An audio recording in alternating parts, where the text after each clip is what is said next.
कल हमने पढ़ाया था आपके चैप्टर से एक चैप्टर भाषा, बोली, लिपि और व्याकरण। आज उसी के अंतर्गत उसी किताब से व्याकरण में ही एक चैप्टर है शब्द रचना। जब भाषा आप जान गए तो उसको व्यक्त करने के लिए आपको शब्द की आवश्यकता होती है, इसलिए भाषा में शब्द का महत्व है और उसी की महत्ता है। अतः सर्वप्रथम यह सवाल उठता है कि यह क्या है, इसके स्रोत क्या है, इसका निर्माण कहाँ से हुआ।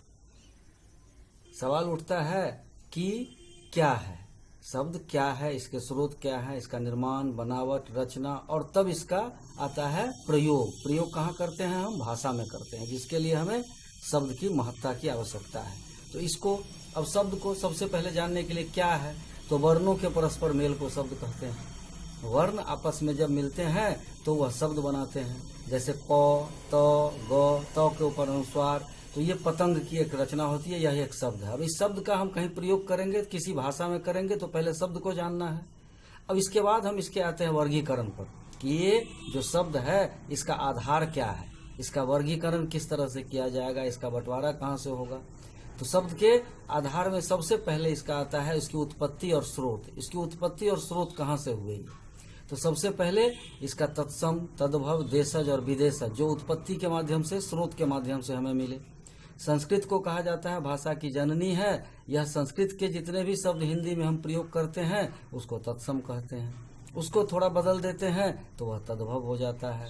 उसके बाद जब तत्सम तद्भव आ जाता है तो फिर हम अपने देश में कुछ शब्दों की छोटी छोटी रचना करते हैं तो वह शब्द देशज के कहलाते हैं। और चूंकि देश हमारा बहुत दिनों तक विदेशी गुलाम रहा है, इसलिए विदेशी नागरिक जो यहाँ रहते थे अपनी सभ्यता के साथ अपने शब्दों का प्रयोग करते थे, वैसे शब्दों को हमने आत्मसात कर लिया अपनी भाषा हिंदी को विस्तृत और विशाल करने के लिए। तो इसके लिए हमको विदेशज शब्द का प्रयोग करना पड़ा इत्यादि। ये उत्पत्ति हुआ। इसके बाद आता है रचना या बनावट। यह इसकी रचना कैसे होती है, फिर इसकी बनावट कैसी होती है। तो इसमें हिंदी के कुछ विद्वानों ने इसकी रचना के आधार पर 3 तरह के शब्द का निर्माण किया। एक शब्द हुए रूढ़, दूसरा यौगिक और तीसरा योग रूढ़। रूढ़ शब्द में यहाँ देखिए, यह एक कप है जो पूरी तरह से कप के रूप में दिखाई देता है, यह एक उपयोगी वस्तु है। तो यह क और प मिल करके कप बना है। लेकिन ऐसा ही शब्द जब अलग अलग जब टूट जाता है कप तो अलग हो जाते हैं। तो इसका अर्थ है कि रूढ़ शब्द वे हैं जो टूट जाने पर कोई अर्थ नहीं दे, वह सिर्फ वर्ण रह जाए। दूसरा है यौगिक। इसमें 2 शब्दों के मेल से बनता है, दोनों ही शब्द अलग अलग हो और दोनों ही का अपना अर्थ हो, और जब दोनों मिल जाए तो यह एक शब्द की रचना करे। जैसे राज और कुमार। राज का मतलब राजा और कुमार का मतलब बेटा। यहाँ राजा का बेटा इसका अर्थ हो जाता है।